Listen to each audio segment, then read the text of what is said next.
अल्हम्दुलिल्लाहि रब्बिल आलमीन वस्सलातु वस्सलामु अला सय्यिदिल अंबिया वल मुरसलीन अम्मा बअदु फ़अऊज़ु बिल्लाहि मिनश शैतानिर रजीम बिस्मिल्लाहिर रहमानिर रहीम।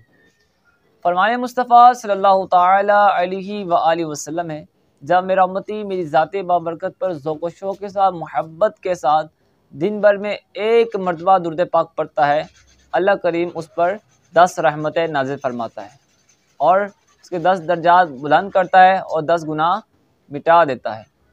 कितनी दुरूद पाक की प्यारी फजीलत है। गुनाह भी माफ़ हो रहे हैं, दर्जात भी बुलंद हो रहे हैं और नेकियों में इजाफ़ा भी हो रहा है। आप भी नियत कर लीजिए और मैं भी नियत करता हूँ कि इंशाल्लाह मुस्तफ़ा करीम अलैहिस्सलाम की ज़ाते बाबरकत पर कसरत से दुरूद सलाम पढ़ा करेंगे। सल्लल्लाहु अला हबीब सल्लल्लाहु ताला अला मुहम्मद सल्लल्लाहु ताला अलैहि व आलिहि वसल्लम।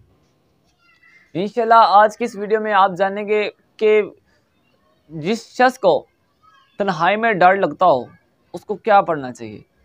बाद लोग घर में तन्हा रहते हैं या फिर वैसे ही अगर मियाँ बीवी है तो बीवी घर पे रहती है और शौहर काम पे चला जाता है और बीवी घर में अकेले डर जाती है, या कोई भी वो जो आ जाए, बच्चा है या बूढ़ा है या जवान है, मर्द है, ख़वातीन है, जो भी है उसको तन्हाई में डर लगता है।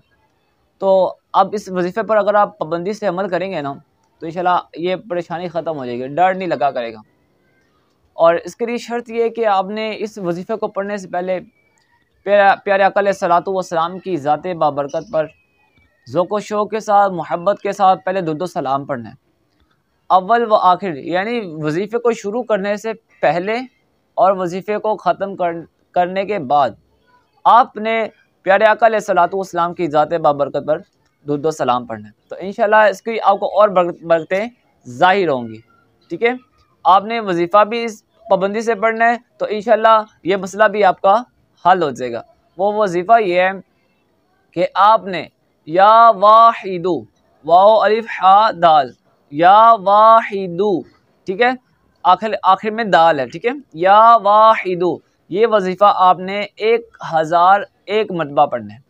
1001 मरतबा रोज़ाना इस वजीफ़े को जो डरता है, जिसको डर लगता है या बच्चा है, उस पर आप दम कर दें, इंशाल्लाह वो भी डरेगा नहीं। ठीक है, और जिसको खुद डर लगता है वो भी इसको वजीफ़े को पाबंदी से पढ़े, इंशाल्लाह 1001 मरतबा इस वजीफ़े को पढ़े, अव्वल व आखिर प्यारा आका अलैहिस्सलातु वस्सलाम की ज़ाते बाबरकत पर दुरूद सलाम पढ़े। तो इंशाअल्लाह अज़्ज़ व जल इस वजीफ़े की बरकत से उस शख्स को जो डर लगता है वो डर लगना ख़त्म हो जाएगा। अल्लाह ताला हमें कसरत से ज़िक्रुल्लाह करने और तिलावत कुरान करने की तौफ़ीक़ अता फ़रमाए। अल्लाह ताला हमारे ईमान की हिफाजत फ़रमाए। अल्लाह ताला हर किस्म की परेशानी और बलियात से महफूज फ़रमाए। तो जिस भाई को ये वजीफ़ा, इसके लिए ये नहीं कि ये जो वजीफ़ा मैंने अभी बयान किया ना, ऐसा नहीं करना कि आपको 2-3 दिन में आपके फ़ौरन रिज़ल्ट आ जाए। हो सकता है कि अल्लाह ताला ने आपके लिए बेहतर से बेहतर चाहा हो। जल्दबाजी वजीफ़ा कोई भी आप पढ़ लें, ठीक है। मैं जो भी वजीफ़ा बयान करता हूँ ज़रूरी नहीं कि आप इस वजीफ़े को पढ़ें तो 1 मिनट बाद आपको रिज़ल्ट सामने आ जाए, ऐसा नहीं। अल्लाह के नाम में बरकतें बहुत हैं, अल्लाह आपके लिए भलाई चाहता है, बेहतर चाहता है। तो आपको चाहिए मायूस नहीं होना, आप इस वजीफ़े को कंटिन्यू रखिएगा, इंशाल्लाह इसकी आपको बरकतें ज़रूर इसकी मिलेंगी, जब तक वो मसला हल ना हो जाए। ठीक है, अब डर लगता है, जब तक ये डर ख़त्म ना हो जाए, उस तन्हाई में आप जब हों तो इस वजीफ़े को 1001 मरतबा आपने इस वजीफ़े को कंटिन्यू रखना है, पढ़ते रहना है। इंशाल्लाह अल्लाह ने चाहा तो ये मसला, आपकी जो ये परेशानी है, ख़त्म हो जाएगी। तो इस वजीफ़े को आप आगे से ज़्यादा आगे लोगों तक शेयर कीजिए ताकि वो भी लोग इस पर अमल करें, ताकि वो भी इसकी बरकतें हासिल कर सकें। और जो भाई मेरे चैनल पर नए आए हैं उससे अर्ज़ ये कि वो इस चैनल को लाइक कीजिए, सब्सक्राइब कीजिए, बेल आइकन को क्लिक कीजिए और इसको ज़्यादा से ज़्यादा शेयर कीजिए। सल्लल्लाहु अलैहि हबीब सल्लल्लाहु ताला अला मुहम्मद सल्लल्लाहु ताला अलैहि व आलिहि वसल्लम।